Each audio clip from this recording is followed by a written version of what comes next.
No tilanne on se, että keskusteluja on käyty totta kai, mutta ei oikeastaan sen enempää, että ne on vaan puheita ja keskusteluita ja sen on oppinut varsinkin viime vuonna, että mikään ei ole tässä laissa varmaan niin kauan kuin on nimet paperissa ja vielä ei ole mihinkään allekirjoitettu mitään, niin kartoitetaan kaikkia vaihtoehtoja tällä hetkellä ja se on tilanne, mutta jos jengi kirjoittelee, niin se on yleensä hyvä asia, mutta katsotaan, pidetään pää kylmänä ja kyllä nämä asiat selkenee pikkuhiljaa ja mulla on niin kuin kuitenkin vielä se deadline on elokuu, että mä haluan silloin selville ensi vuoden kuviot.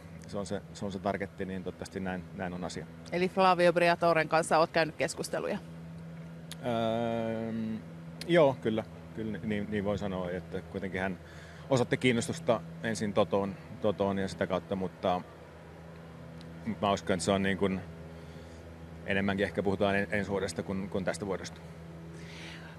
Alppinella on sellainen tilanne, että he on käyttänyt jo kaikki, ikään kuin kuljettajakortit on siinä vaiheessa katsottu, että nyt on enää yksi kuljettaja mahdollista tuohon tiimiin, kun 4 kuljettajaa saa kauden aikana käyttää.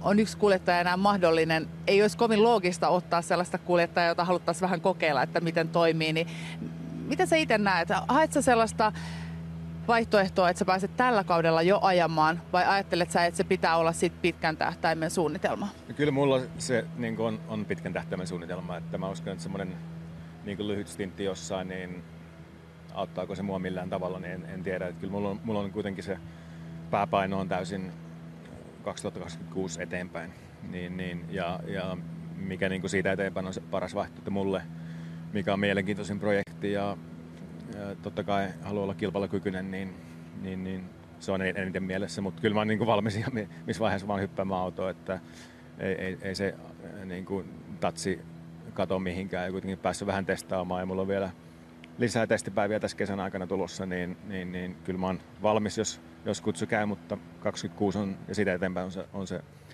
pääjuttu.